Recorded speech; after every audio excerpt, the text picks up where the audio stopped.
OK. Alors, bonjour tout le monde. Bonjour, bon matin. Contente d'être avec vous ce matin, surtout de vous retrouver au réseau. J'avais très peur avec les nouvelles fonctions de ne pas pouvoir être à même de suivre les réseaux. Puis effectivement, je ne pense pas que je vais pouvoir les suivre tout le temps, mais je suis vraiment contente de me retrouver avec vous aujourd'hui. Alors, Myriam et moi, la formation qu'on vous propose ce matin, c'est une formation qui a été développée pour les membres de la FEC.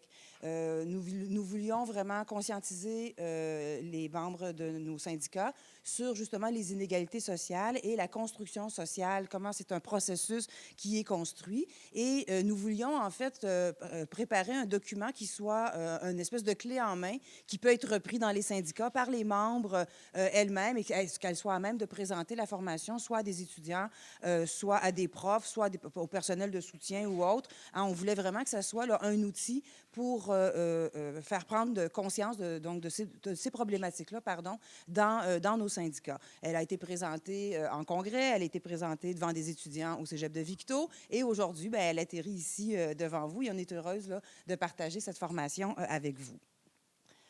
Alors, le but de cette formation, c'est bien sûr, comme je le disais, de vous sensibiliser à la construction sociale des inégalités qui sont liées à l'appartenance sexuelle. Pourquoi? Parce que c'est un processus qui est très insidieux, on ne s'en rend pas compte, ça s'insère dans nos vies, dans notre conscience, et finalement, on en vient à reproduire des inégalités dans des comportements sans même s'en rendre compte. Alors, l'idée, c'était vraiment de prendre conscience de ce processus-là, afin, évidemment, de mieux transformer nos milieux, d'apporter du changement, de transformer les sociétés. Aujourd'hui, la présentation, elle va beaucoup être orientée au niveau du travail et du monde de l'éducation. C'est beaucoup ce qui nous rassemble ici, même si on n'est pas uniquement du monde de l'éducation, mais quand même. Alors, on va beaucoup axer les exemples sur ces aspects-là, mais vous allez vous rendre compte très facilement, avec les exemples qu'on va donner, les concepts qu'on va aborder, vous allez vous rendre compte que c'est des concepts qu'on peut appliquer à tous les aspects de notre vie sociale, politique, amoureuse, etc. Vous allez voir que ce sont donc des réalités qu'on peut là, facilement transposer. Alors, c'est parti, vous êtes prêtes? Vous avez en main le document? C'est bon? OK. Alors, l'égalité. On sait qu'il y a eu des progrès. Donc, il y a des gains indéniables qui ont été faits au cours des 50 dernières années. Il y a des lois, ensuite, aux luttes féministes des années 60, notamment des lois qui ont été entérinées et qui ont éliminé toutes les sources d'inégalité. Alors, les femmes, maintenant, peuvent s'impliquer un peu partout. Elles ont accès à toutes les sphères de l'éducation, à tous les secteurs de l'éducation. Elles peuvent s'impliquer en politique. On les retrouve dans le milieu des arts, on les retrouve journalistes, on les retrouve en politique, etc. Donc, hein, on a vraiment là, une égalité qui a été atteinte au niveau formel. Cependant, quand on regrette un petit peu plus, puis les chiffres, malheureusement, nous ramènent toujours à une triste réalité, on se rend compte que les inégalités, elles persistent. Et si on regarde au niveau du marché du travail, on va être à même de voir que ces inégalités-là, elles persistent justement. Alors, quand on regarde le marché du travail, on se rend compte que les femmes, finalement, elles se retrouvent massivement dans certains secteurs d'emploi. Et elles sont finalement davantage concentrées dans des secteurs d'emploi que les hommes. Par exemple, il y a les femmes, on les retrouve beaucoup dans tout ce qui concerne la vente, n'est-ce pas? Ce serait quoi les autres secteurs où on retrouve beaucoup les femmes, pensez-vous? L'éducation, la santé. Donc, c'est le service à autrui. Puis, qu'est-ce qu'il y aurait d'autre? L'hôtellerie, on est encore dans le service, effectivement. Travail de bureau, exactement. Alors, vous allez aller voir, regardez, vous avez bien identifié travail de bureau, service aux autres, la santé, l'éducation, effectivement. Donc, les femmes, on les retrouve finalement vraiment. Puis quand vous regardez les chiffres, vous les avez sur vos documents, on voit que les femmes, elles sont davantage dans des secteurs d'emploi bien précis, elles sont davantage concentrées que les hommes, la vente, service, soins personnels, etc. Donc, il y a vraiment là, une concentration beaucoup plus grande du côté des femmes. Et ce qui est un peu inquiétant, c'est malgré tous les acquis, malgré le fait que les filles ont toutes les voies possibles qui leur sont offertes, ce qui est problématique, c'est quand on regarde les statistiques, que ce soit au collégial ou à l'université, puis on aurait eu la même chose pour le professionnel au niveau du secondaire, bien, on se rend compte que les femmes, elles sont encore dans des secteurs d'emploi qui sont bien précis. Vous avez les chiffres ici, regardez au collégial, c'est des données pour 2012-13, mais je suis convaincue que ça a changé de 1 peut-être, si ça se trouve, pour 2015-16. Les filles sont davantage inscrites en santé, services sociaux, éducatifs et juridiques, mais on les retrouve moins en informatique. Alors que, si vous avez vu le film Les femmes de l'ombre, on sait qu'elles ont déjà été plus présentes à une certaine époque, mais dès que c'est devenu quelque chose de très pertinent et valorisant et tout, bien, les femmes ont été évincées de ce secteur-là. Alors, on les retrouve davantage dans des secteurs bien précis.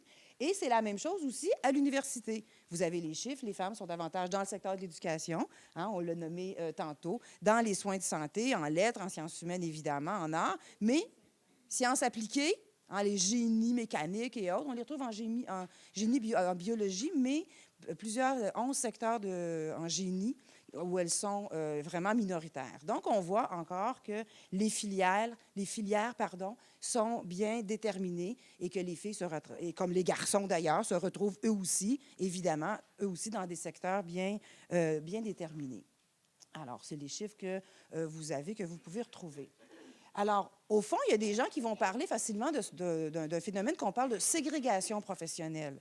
Hein, la ségrégation, vous savez ce que c'est, la ségrégation? On en a beaucoup parlé pour la ségrégation raciale, hein, les Afro-Américains, par exemple, dans les ghettos, en Afrique du Sud, etc. On va parler de ségrégation spatiale, mais on parle aussi de ségrégation professionnelle, c'est-à-dire que hommes et femmes sont vraiment dans des ghettos d'emploi, et les femmes particulièrement, donc, vont occuper là, ces emplois qu'on a vus il y a quelques instants. Alors, au fond, cette ségrégation-là, ça ne serait pas si grave, à la limite, je mets évidemment des gros guillemets, si ça ne s'accompagnait pas, vous vous en doutez bien, de salaires moindres qui sont offerts pour les femmes, toutes disciplines confondues et tout diplôme confondu. Et c'est ça qui est comme inquiétant quand on regarde ce tableau, c'est qu'on se rend compte finalement que les femmes avec un diplôme équivalent bien, vont gagner systématiquement moins cher que les hommes. Et ce, même dans les carrières universitaires, même avec des diplômes universitaires. Et même quand on est en carrière, en poste à l'université, il y a une étude encore qui est sortie la semaine dernière d'un prof de l'Université de Montréal. Là aussi, les femmes qui sont en carrière bien, vont avoir moins de subventions, vont progresser moins, vont avoir moins de publications. Maternité, évidemment, qui vient ralentir tout ça. Mais on voit donc que les salaires sont vraiment moins importants pour les femmes que pour les hommes. Alors, quand on regarde les statistiques, vous avez encore toute une série de chiffres. Je ne vais pas vous les énumérer parce que vous les avez aussi sur vos documents. Mais on se rend quand même compte que les revenus d'emploi, hein, et ça, c'est à temps plein, parce qu'on dit, oui, mais les femmes travaillent souvent plus à temps partiel. Bien, quand on compare même diplôme à temps plein, on se rend compte quand même que les femmes, bien, on est toujours à 76 %. C'est quand même un problème après combien d'années là, que les lois existent. Alors vraiment, hein, il y a cet écart entre les salaires des hommes et des femmes.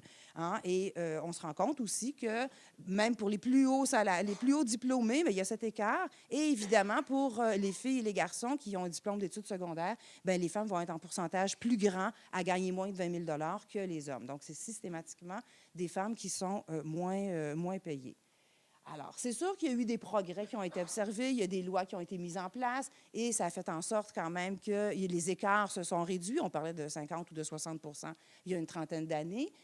Donc, les salaires ont progressé, mais il n'en demeure pas moins que les inégalités persistent et même, comme je le disais, on le voit avec le tableau, avec là, les diplômes universitaires. Donc, c'est assez problématique. Donc, ce qui est important, c'est d'être à même, il faut se poser la question de faire le lien entre les catégories d'emploi que les femmes occupent et les salaires qui y sont rattachés. Et on se rend compte systématiquement, je ne vous apprends rien de nouveau, que ben, les femmes sont finalement moins payées. Elles occupent ce qu'on appelle des emplois typiquement féminins, puis parce que c'est des emplois de femmes, ben, on les paye moins. Hein? Il y a comme une espèce de logique qui s'est faite dans la tête des gens et c'est pour ça hein, qu'il y a eu des lois qui ont été mises en place.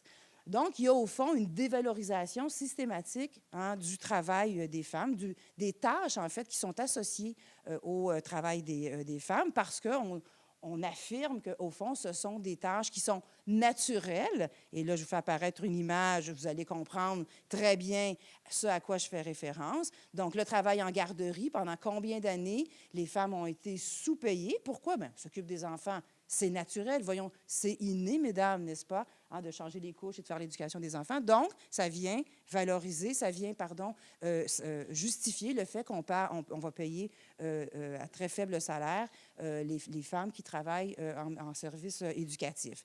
Donc, on dit que ce sont des emplois avec des tâches naturelles, innées. On ne va pas les payer, on les paye moins et ça permet finalement ben, d'aller chercher un plus grand capital, un profit plus grand sur ce travail que les femmes vont être fait. Donc, c'est vraiment toute une hiérarchisation du travail qui s'est fait. Alors, on peut imaginer qu'il y a 2 000 à 3 000 ans, il y a très longtemps, il y a une division naturelle qui s'est faite, pas naturelle, mais une division des tâches qui s'est faite dans les sociétés primitives. Mais ce qui a été problématique, c'est qu'on est venu à hiérarchiser. Hein, on parle toujours de la chasse et de la cueillette, mais au fond, la cueillette est bien importante parce que c'est elle qui, à l'époque, apportait un suivi dans l'alimentation.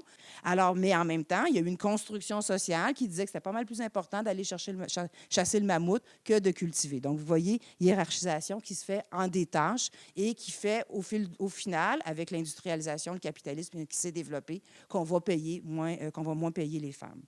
Alors, une sous-évaluation des tâches des femmes. On parle ici, c'est le concept que vous connaissez, de discrimination systémique, hein, c'est global. Et c'est pour ça qu'on avait voté la loi, en fait, c'est 20 ans, la loi sur l'équité salariale. Alors, pour comprendre tout ça, on arrive à la partie plus théorique, je vous dirais, de l'exposé. C'est la sociologie des rapports sociaux de sexe qui nous permet de comprendre cette construction sociale, justement, des inégalités. Alors, je vais laisser la parole à Myriam, qui va enchaîner sur, justement, cette théorie des rapports sociaux de sexe. Oui, bonjour. Alors, qu'est-ce qu'on veut dire par rapports sociaux de sexe? Lucie, est-ce que tu veux l'avancer? Merci. Donc, je peux le faire. T'sais. Merci. Donc, les rapports sociaux de sexe, c'est un vocabulaire, en fait, qui nous vient d'abord de l'analyse marxiste, donc d'une analyse en termes de classe sociale. Donc, transposer ce qu'on comprend des classes sociales, d'une conscience de la classe sociale, vers la question du genre, donc vers la question de la division sexuelle des tâches, de la division sexuelle du travail et du capital.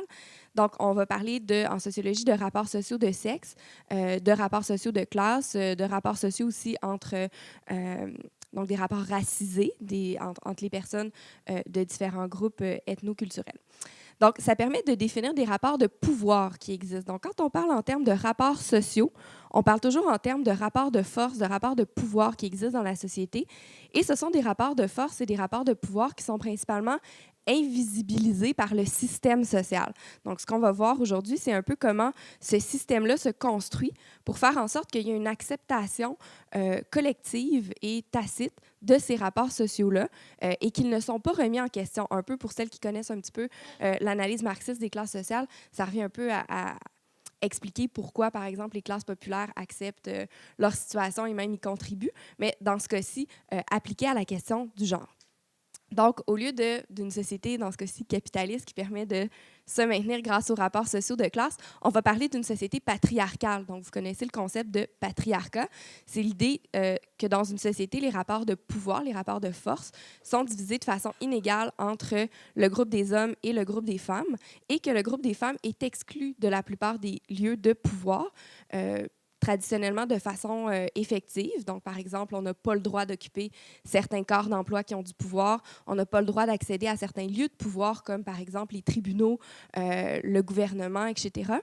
Mais ce qu'on remarque, ce que Lucie vient de nous démontrer, c'est que cette structure-là patriarcale d'exclusion des femmes des lieux de pouvoir, puis de dévalorisation des lieux qu'elles occupent traditionnellement, elle existe toujours malgré l'abolition de plusieurs barrières là, qui font en sorte, par exemple, qu'on n'avait pas le droit d'accéder aux lieux de pouvoir. On n'y accède pas de façon égalitaire dans les faits. Donc, ce sont des rapports qui sont historiquement construits. Ça permet de défaire l'idée d'une naturalisation, si vous voulez, de ces rapports-là, que d'en faire l'analyse historique et sociologique. Ça permet de comprendre d'où ils viennent, ces rapports-là. Donc, pour une sociologie des rapports sociaux de sexe, on va aussi parler de genre. Donc, on va différencier la notion de sexe et de genre. Ça, je pense qu'on est revenu là-dessus hier, donc on ne va pas non plus vous répéter ce qui s'est dit hier. Mais il y a cette idée-là essentielle que, au fond, quand on parle de sexe dans le langage courant, on est en fait en train de parler de genre, donc d'une construction sociale autour de ce qui est attendu des hommes et des femmes par rapport à une notion de sexe qui serait plutôt l'aspect biologique. Donc, au fond, c'est qu'on va tracer une ligne sociale construite le long de la question de la biologie et on va construire une compréhension binaire de la réalité entre les hommes et les femmes.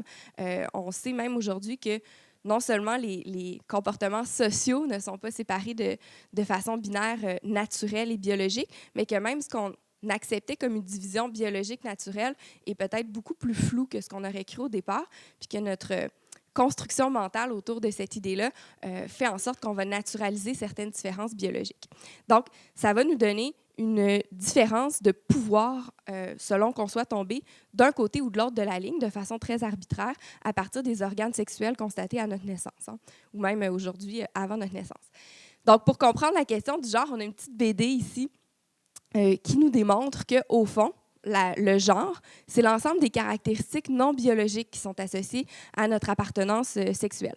Donc, le sexe d'un individu, ce serait tout ce qui relève de ces différences génétiques entre le mâle et le femelle. C'est encore très binaire hein, comme analyse, mais on part de ça pour essayer de le comprendre, même si on sait qu'aujourd'hui, cette ligne-là de binarité entre les différences biologiques entre mâles et femelles sont peut-être beaucoup plus floues et beaucoup plus socialement construites que ce qu'on l'aurait cru. Par contre, le genre nous permet de montrer qu'il y a un ensemble de comportements qui ne sont pas du tout associés à notre biologie, mais qui sont fortement associés à notre appartenance de genre, donc à la construction sociale qu'on a vécue depuis notre naissance et même avant. Par exemple, ici, on nous dit « les femmes sont douces ». Les filles aiment jouer à la poupée. C'est pas très biologique, tout ça. Les garçons sont turbulents. Les hommes s'intéressent à la politique. Hein. Ils ne sont pas multitâches. Avez-vous déjà entendu ça autour de vous, les gars? Ça ne peut pas faire 2 tâches en même temps. Moi, j'en connais que ça insulte beaucoup. Mon chum, il est serveur et ça l'insulte énormément quand les gens disent qu'il n'est pas multitâche. Il fait 12 tâches en même temps. Quelles sont coquettes, les femmes? Hein? Les femmes sont plus coquettes que les hommes. Les femmes ne savent pas lire une carte. Hein? Ça, on a même essayé de l'expliquer de façon biologique. Explications qui sont tombées par la suite. Donc, finalement, c'est un ensemble de caractéristiques qui sont associées à un groupe ou à l'autre en fonction d'une division biologique, mais qui n'ont que très peu à voir avec la biologie. Donc, le genre, ce serait un système de différenciation et de hiérarchisation. Donc, 2 processus. On va accepter une différenciation qu'on va naturaliser, hein, qu'on va rendre naturelle dans notre compréhension, et on va hiérarchiser cette bicatégorisation-là, donc cette catégorisation-là en deux groupes binaires, finalement, dans un continuum. Alors que toutes les caractéristiques qu'on vient de nommer, il y a des hommes qui sont très coquets, moi j'en connais, il y a des gars qui ne savent pas lire une carte, il y a des femmes qui sont géographes et qui savent très bien lire les cartes. La prof de géo à mon cégep, c'est une femme et je ne vois pas pourquoi elle ne pourrait pas lire une carte et ainsi de suite. Donc un ensemble de caractéristiques comme ça qui sont plutôt sur un continuum et qu'on va catégoriser comme masculines ou féminines. Hein, pensez au continuum qu'on nous a présenté hier d'ailleurs. Et c'est pour cette raison-là que des gens comme Simone de Beauvoir ont affirmé qu'on ne naît pas femme, on le devient. Et on pourrait dire qu'on ne naît pas homme, on le devient non plus. C'est-à-dire que c'est d'abord la construction sociale de notre identité qui nous fait femme et homme de la façon dont c'est construit dans la société dans laquelle on a grandi. Et donc, il existe une hiérarchisation qui est elle aussi construite. Donc, dans ce contexte-là, chacun assume son rôle, chacun joue son rôle social en fonction de ce qui a été transmis par le bagage culturel, par l'héritage culturel. C'est ce qu'on va appeler les rôles sexuels. Donc, c'est l'ensemble des comportements et des attitudes qui sont attribués à un sexe ou à l'autre et qui sont attendus de ce sexe-là. Par exemple, dans les milieux de travail, souvent, on va attendre plus des femmes à ce qu'elles gèrent le vivre ensemble, on va dire ça comme ça, à ce qu'elles apaisent les conflits, à ce qu'elles s'assurent qu'il reste du café, à ce qu'elles décorent le bureau. Je me suis fait dire à un moment donné que, en fait, quand je suis arrivée au bureau syndical, il y a quelqu'un qui m'a indiqué, pas dans mes collègues, là, heureusement, mais qui m'a indiqué où se trouvaient les produits ménagers pour nettoyer le bureau parce que, tu sais, les gars, ils ne pensent pas à ça.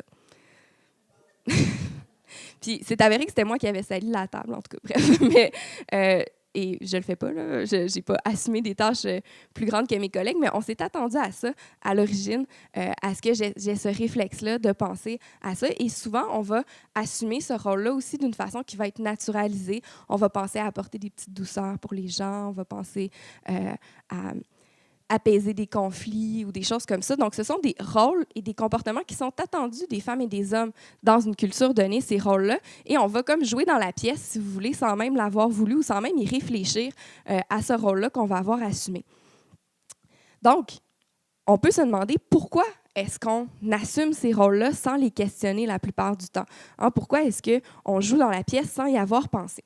C'est à cause d'un phénomène qu'on appelle la conformité de genre. Donc, le fait de se conformer à l'identité de genre qui est attendue, aux rôles sexuels qui sont attendus pour notre sexe.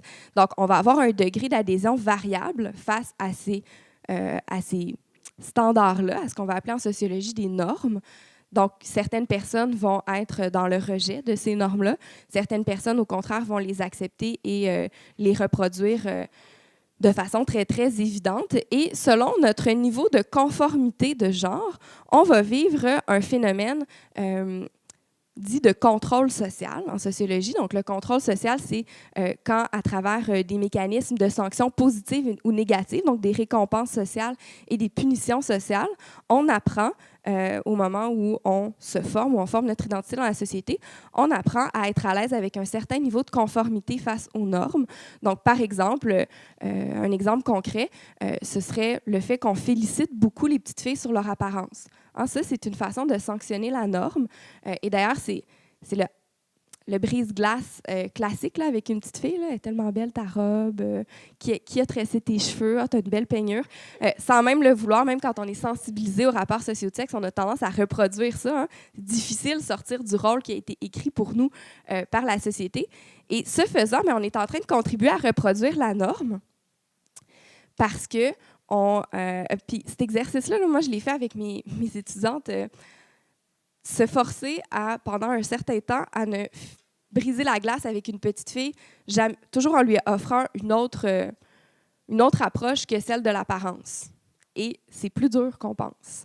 On se tournait la langue cette fois dans notre bouche plusieurs fois dans le temps des fêtes à essayer de trouver d'autres brise-glaces. Puis finalement, à un moment donné, on devient bon à trouver d'autres brise-glaces, mais on ne se rend pas compte à quel point c'est naturel d'utiliser des brise-glaces stéréotypées avec les enfants. C'est un exemple parmi tant d'autres. Et donc, ce faisant, on contribue à reproduire la norme. Donc, on contribue à faire en sorte que l'enfant ait reçu une sanction positive, donc qu'il ait été bien traité, qu'il ait reçu une récompense sociale pour s'être conformé à la norme, être une jolie petite fille, par exemple, ou être un petit garçon fort et courageux, etc. Donc, la sanction positive et aussi la sanction négative, parce que, vous le savez, plusieurs d'entre vous travaillez avec des enfants. Dès le début de la vie, si on ne se conforme pas à ce qu'on doit être comme garçon ou fille, ou à ce qui est attendu comme garçon ou fille, on va recevoir des regards, on va recevoir de l'exclusion sociale de la part des autres enfants, des messages sociaux aussi qui nous sont lancés par les adultes de façon explicite ou implicite. Et comme ça va continuer tout au long de la vie, finalement. La personne qui est en distance avec la conformité de son genre va recevoir ces messages sociaux-là. C'est donc ce qu'on va appeler la construction sociale du genre. Là, on va partir une petite vidéo. OK, donc c'est une petite vidéo, c'est une petite animation super simple, vraiment B.A.-ba, mais on trouvait qu'elle reprenait beaucoup les grands concepts de la construction sociale du genre. Et ça reste toutefois, on peut critiquer que ça reste dans une vision très, très binaire du genre, là, mais ça reprend les bases. C'est quoi les stéréotypes de genre? Mais d'abord, qui sommes-nous? Nous sommes des êtres de nature. La nature nous donne des caractéristiques biologiques et un code génétique qui détermine le sexe, la couleur de peau, la couleur des yeux, des cheveux, la forme des oreilles, du nez. Quoi qu'il en soit, les neurobiologistes confirment que nous naissons avec un cerveau identique. C'est naturel. Nous sommes aussi des êtres de culture. La culture nous donne une construction sociale. L'éducation et l'environnement dans lequel nous nous construisons déterminent nos goûts, nos loisirs, notre personnalité, nos valeurs. Ça fait partie de notre expérience. C'est culturel. Et le genre dans tout ça? Le genre, c'est une construction sociale. Ce n'est pas une théorie, ni un complot, c'est un constat. Un constat de sociologues et autres spécialistes de sciences humaines qui s'étudie sous l'appellation étude de genre. Le genre, ce n'est donc pas contre nature, c'est plutôt culturel. Le genre, puisque c'est culturel, c'est comme préférer le rock au rap, apprécier plutôt la montagne que la mer, aimer le vert, le rouge, le rose, le bleu. Le genre n'est donc pas déterminé par notre code génétique, mais par notre éducation, notre environnement et notre expérience. Le genre, il peut être masculin ou féminin. Et alors, en quoi ça pose problème le genre? Les goûts musicaux, les loisirs, ne sont pas figés. Il change tout au long de notre vie. Nous sommes libres de faire évoluer notre identité. Le genre, c'est un conditionnement dans lequel on baigne dès la naissance, qui nous enferme dans des stéréotypes. Le genre, qui est donc culturel, on l'associe au sexe, qui est naturel. Le genre, il détermine, dès la naissance, la place et le rôle respectifs des hommes et des femmes dans la société. C'est-à-dire que le genre nous enferme dans un destin social selon nos caractéristiques biologiques. Par exemple, le genre détermine le fait que, si je suis une femme, je serai douce, et si je suis un homme, je serai fort. Ou encore, le genre peut déterminer le fait que si je suis une femme, j'aurai une passion pour le shopping, et si je suis un homme, j'aurai une passion pour les sports de ballon. Mais aussi, le genre peut déterminer le fait que si je suis une femme, je ferai un métier dans le soin à la personne, et si je suis un homme, je ferai un métier scientifique. Or, ni la douceur, ni la force, le shopping, le ballon, le soin à la personne, la science, ne portent de chromosomes XX ou XY. Et chacun devrait pouvoir se sentir libre d'aller vers les univers de son choix. Un homme n'est pas obligé d'être fort, et une femme n'est pas obligée d'être douce. Pour élargir, la société a besoin de répartition des tâches dans les rôles sociaux. Mais chacun devrait pouvoir se sentir libre de choisir sa place sociale au-delà de son sexe. Et comment ça se construit ? Dès la naissance, le genre décide du caractère du nouveau-né.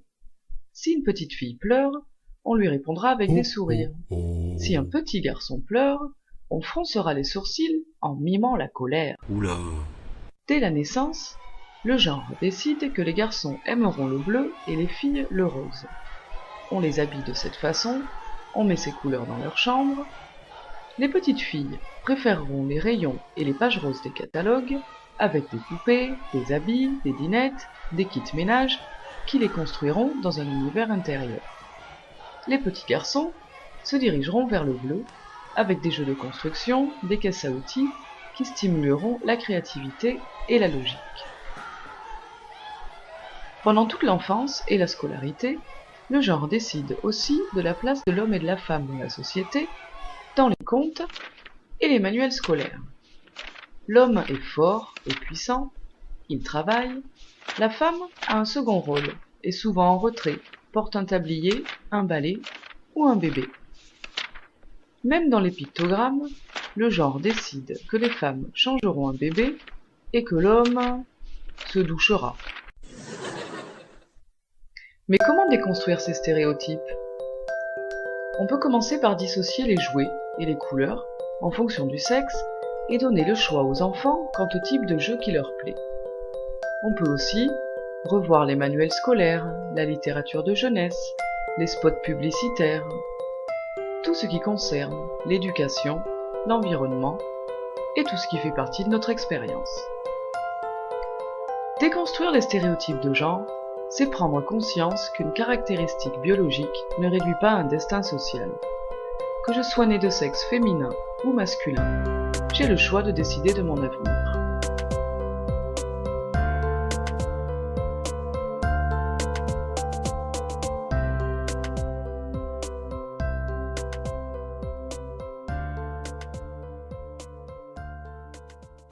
OK, donc, ça résumait beaucoup de choses, notamment la notion de construction sociale du genre, puis le fait que ça va nous enfermer dans un destin qui va être stéréotypé. Évidemment, on ne suit pas tous le destin le plus stéréotypé, mais ce qu'on remarque, c'est que les statistiques, en fait, que nous a montré Lucie au début, c'est qu'en fait, on a tendance à reproduire et à accepter ça.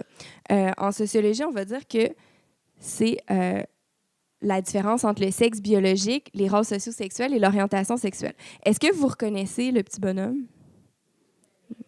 Et oui, hein? C'est le petit bonhomme original du document qui vous a été présenté hier, qui a été créé par un site qui s'appelle It's Pronounced Metrosexual et qui est arrivé avec cette idée-là du genderbread person, qui est un jeu de mots là, en anglais. Et donc, avec cette idée-là très claire de différenciation des différents continuums, donc de penser finalement ces différentes identités-là que socialement, on a appris à amalgamer en une seule. le sexe biologique, l'identité sexuelle, le rôle socio-sexuel ou l'expression de genre et l'orientation sexuelle. On a appris à les amalgamer comme étant une seule chose, mais plutôt comme différents continuums. Et l'individu se situant à différents endroits sur ce continuum-là va former une situation qui lui est propre. Donc, en sociologie, on appelle cette construction-là la socialisation. Donc, ça va être le processus par lequel un individu assimile sa culture, donc à travers laquelle il apprend sa culture. La socialisation, évidemment, on la voit au début de la vie. C'est ce que les sociologues appellent la socialisation primaire. Mais elle continue aussi tout au courant de la vie, ce qu'on va appeler la socialisation secondaire, et elle ne se termine pas, ce qui fait en sorte qu'on change là, tout au long de notre vie, on va s'adapter à la culture au fur et à mesure où elle change, mais on a tendance à être très influencé par ce qui va avoir été appris dans l'enfance, puis ce qui va avoir été appris dans l'enfance et dans l'adolescence va influencer aussi nos choix socio-professionnels, nos choix familiaux, etc. Donc, la socialisation, elle est transmise par ce qu'on appelle des agents de socialisation. Notamment, on peut penser à la famille, on va penser à l'école aussi, qui est très importante, et on peut penser aussi aux médias.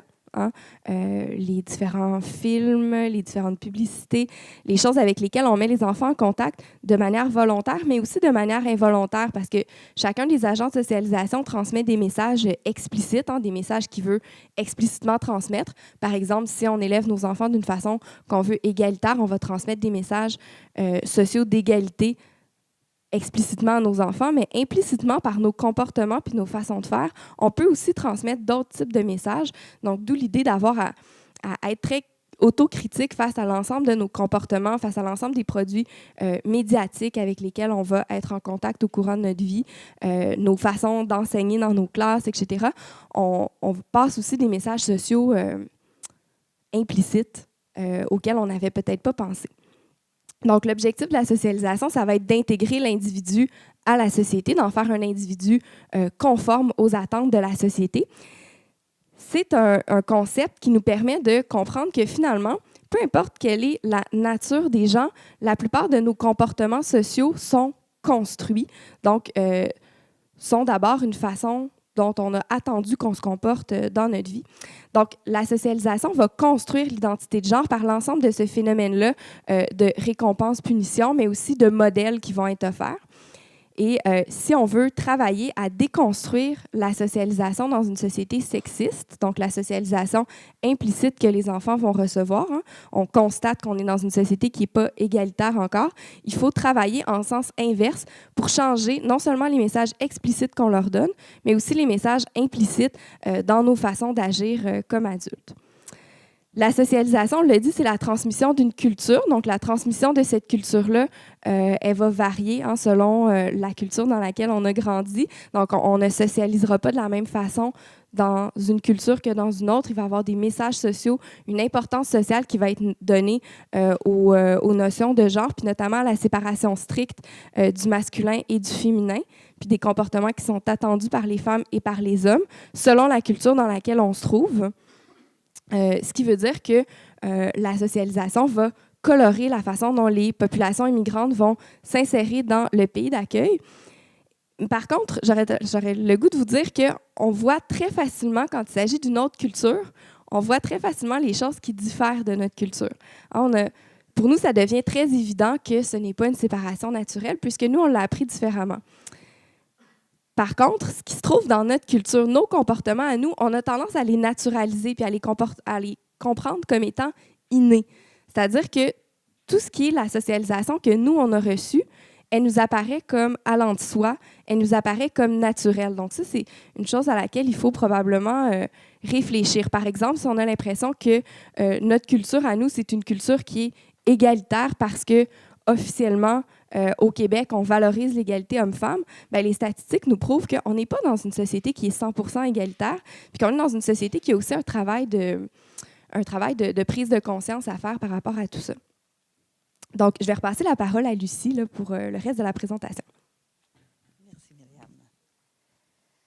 Alors, au fond, on va mettre quelques images sur les réalités qu'on vient de décrire. On est conscient ce matin, là, il y a comme plusieurs concepts, des notions qui sont comme plus théoriques, mais en même temps, le but de la formation, c'est justement ça, c'est d'accrocher des concepts à des réalités qu'on vit quotidiennement. Alors, Myriam le soulignait tantôt, la socialisation, elle se fait, puis on l'a vu aussi dans la petite vidéo, cette socialisation-là, elle s'amorce très rapidement, avant même que l'enfant naisse. Hein, on le sait, la chambre, on va la décorer, c'est un petit garçon, une petite fille, on va s'orienter dans des différentes couleurs, on va flatter le vedon de différentes façons. Quand il y a des coups de pied, oh, il est fâché, le petit gars, etc. Donc, vous voyez, on les reproduit facilement, ces comportements-là. Et bien évidemment, dès que les enfants arrivent, bien, par le biais de la famille, justement, puis de la garderie et l'école, bien, il y a des comportements là, qui vont être acquis très rapidement. Et au fond, ce sont des stéréotypes qu'on va acquérir, donc une façon de voir, de concevoir, on l'a vu dans la vidéo, une image mentale qu'on se fait, une représentation qu'on a de réalité. Et au fond, le stéréotype sexuel, ben, c'est cette image mentale, mais qui est liée à l'appartenance sexuelle. Tu es un garçon ou tu es une fille, ben, tu es à la moto, tu joues à la moto ou tu joues à la poupée. Et bien évidemment, ben, si tu joues à la poupée, tu développes le langage. Et ça fait en sorte qu'on dit, bon, ben, les filles sont meilleures pour prendre la parole et tout, mais c'est aussi le langage qui a été développé et qui va nous amener, par exemple, dans le prendre soin des autres parce qu'on va davantage avoir développé des habiletés, par exemple, langagières ou encore en éducation, on sait beaucoup à prendre soin aussi. Alors, au fond, cette socialisation fait en sorte qu'on acquiert des rôles sexuels hein, et qui nous renvoient à des stéréotypes de genre. Là, je vais juste illustrer des concepts que Myriam a déjà évoqués. Et donc, on nous amène finalement à opter pour des activités qui sont très genrées finalement et qui nous font intégrer les stéréotypes de genre afin de se conformer aux valeurs sociales. Là, Myriam l'a très bien expliqué tantôt à ces valeurs-là parce que sinon, bien, il y a des sanctions qui vont être données si on ne se conforme pas donc, aux valeurs de la société et donc à ces stéréotypes de genre. Alors, ce qui est important, donc, de comprendre, c'est que la famille, par le biais des comportements qu'on peut avoir, mais aussi des jouets, bien, vient développer justement ces stéréotypes de genre. Et puis, la famille, avec les jouets et tout, mais il y a aussi à l'école les manuels scolaires qu'on va utiliser. Et on le sait, on a beaucoup développé les 30 dernières années au Québec. On a revu les manuels scolaires pour essayer justement d'en extraire, d'en extirper les stéréotypes, mais ça demeure quand même. Et puis, ici, ce sont des livres français, l'exemple ici qu'on offre aux enfants l'été pour qu'ils se préparent à l'année suivante ou bien qu'ils fassent du rattrapage. Mais on voit que tu fais ton calcul, mais en faisant du shopping. Alors, on est encore fondamentalement dans les stéréotypes de genre. Alors, l'école, les méthodes pédagogiques, les comportements différenciés. Hein, vous avez peut-être vu l'avis du Conseil du statut de la femme. On pourra en reparler tantôt, qui a fait enquête auprès de profs, puis qui était convaincu, qui reproduisait, selon l'enquête, des stéréotypes. Justement, il y avait des attentes différenciées pour les garçons puis pour les filles. Puis ils étaient convaincus que c'était inné puis que ça allait de soi. Hein, on l'a intégré, tout ça. Alors, on le transmet, bien sûr. Donc, c'est la famille, c'est l'école. C'est aussi, évidemment, dans la cour d'école, dans la cour de la garderie. Hein, si tu es un petit garçon puis que tu es bon à l'école, là, tu es aussi bien d'être bon en sport parce que sinon, là, tu vas te faire tasser d'un coin parce que tu ne corresponds pas au stéréotype de genre. Puis en plus, tu portes des lunettes, tu fais le petit nerd sur lequel il faut taper puis tu deviens facilement le souffre-douleur. Ce sont des réalités qui existent, qui sont très fortes parce que c'est justement pas la conformité au genre et donc au comportement auquel on s'attend. Alors, on intériorise tous ces stéréotypes-là hein, et on les perçoit à travers une lunette genrée. Et comme on le disait tantôt, on s'en rend même pas compte et on reproduit donc ces stéréotypes-là. Et finalement, on se rend compte que ça n'a pas tant changé que ça hein, depuis les 50 dernières années. Même si on a fait des efforts, il en demeure pas moins. Puis tantôt, on parlait de la publicité aussi. Hein, c'est très présent et on présente et les hommes et les femmes dans des situations qui sont toujours très genrées. Et ça s'est même, je dirais, ça s'est même amplifié ces dernières années. C'est hallucinant quand on va dans un magasin de jouets. Il y a vraiment des rayons roses. Puis c'est rose puis c'est bleu. C'est hallucinant de constater. Et ça s'est amplifié. Il me semble qu'avant, il y avait du mauve. Il y avait comme un étendu plus large. Là, il y a vraiment, on sent. Et puis même, la paire de jeans pour un bébé de 6 mois, ben il va y avoir une petite fleur ou bien un camion. Hein, pour être bien sûr qu'on va acheter 2 paires de jeans, même si on sait très bien qu'à 6 mois, il ne l'a pas usé, sa paire de jeans, mais hein, il y a aussi un système capitaliste qui fait son profit aussi de ces stéréotypes et de tout acheter en double. Les vélos, ils sont bleus ou bien ils sont roses. Hein, et c'est vraiment là de réalité qui, moi, je trouve, en tout cas, s'est amplifié. Je ne sais pas si vous l'avez constaté, mais il me semble que depuis 2 décennies, ça s'est amplifié. Et dans les jouets, c'est la même chose, même les Legos. Hein, les Legos, vous avez dû jouer avec les Legos de vos frères. Peut-être que vos parents vous en ont acheté, mais c'était des Legos qui étaient idéalement, a priori, construits pour les garçons. Mais les filles jouaient avec. Maintenant, on a développé des Legos pour les filles. Mais regardez les types de produits qu'on offre. Bien, les filles, on les amène à construire des dinettes ou des salons de coiffure, alors que les garçons, bien, eux, ils vont construire des engins spatiaux. Alors, on voit encore là qu'on reproduit ces stéréotypes et on nous conditionne finalement à trouver que c'est très naturel.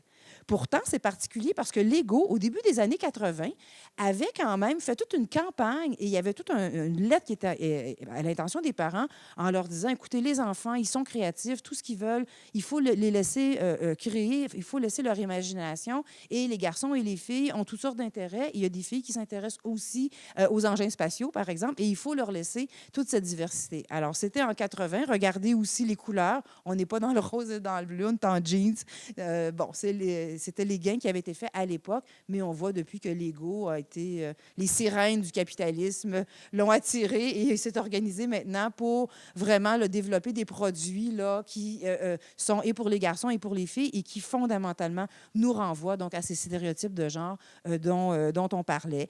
Donc, on a des objets qui sont très sexués. On ne semble pas avoir des publicités qui sont récentes. Plus de complexe, loin de là, et à présenter des jouets donc, qui sont très sexués.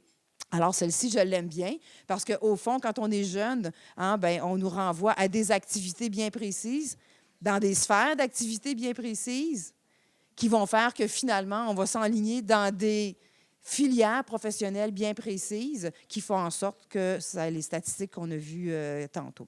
Alors, pour les conseillères d'orientation pédagogique, là, il y a tout ça aussi là, à avoir en tête, là, cette socialisation-là que vivent garçons et filles. Pourtant, le mouvement féministe a fait beaucoup d'efforts pour justement les manuels scolaires, mais aussi les jouets pour proposer d'autres images aux enfants. Mais ça reste quand même minoritaire et on se rend compte finalement qu'il y a un rouleau compresseur qui nous envoie systématiquement ces images, garçons et filles, fort différenciées.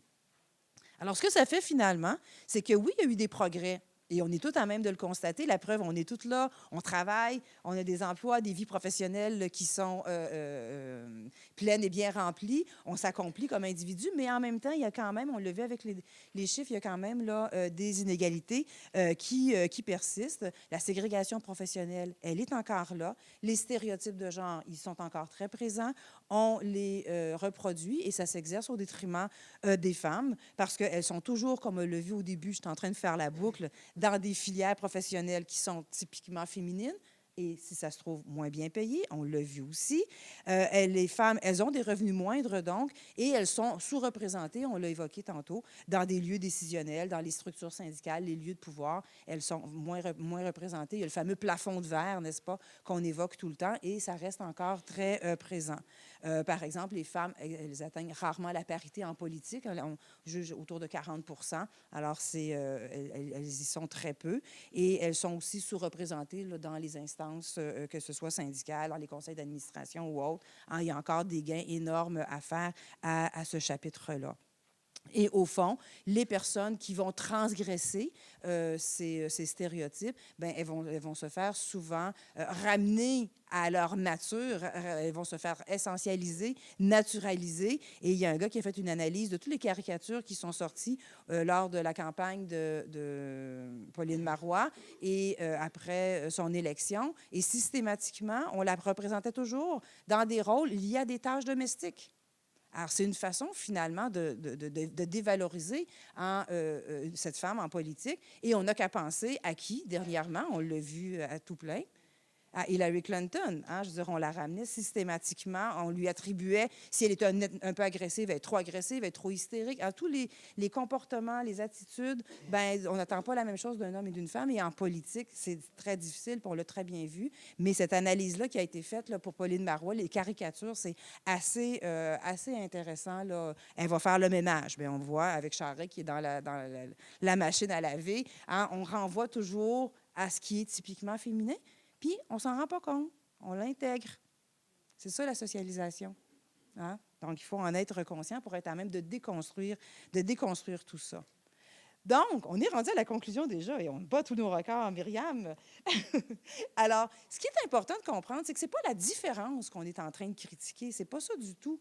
Le problème, c'est qu'il y a une hiérarchisation qui se fait et une dévalorisation de ce qui appartient aux femmes au détriment d'une survalorisation qui se fait pour les hommes. Et c'est ça dont il faut prendre conscience et il faut essayer d'éliminer tout ça pour en arriver finalement à laisser les individus libres finalement d'assumer leur destin comme bon leur semble. Ça ressemblait à ça. Voilà.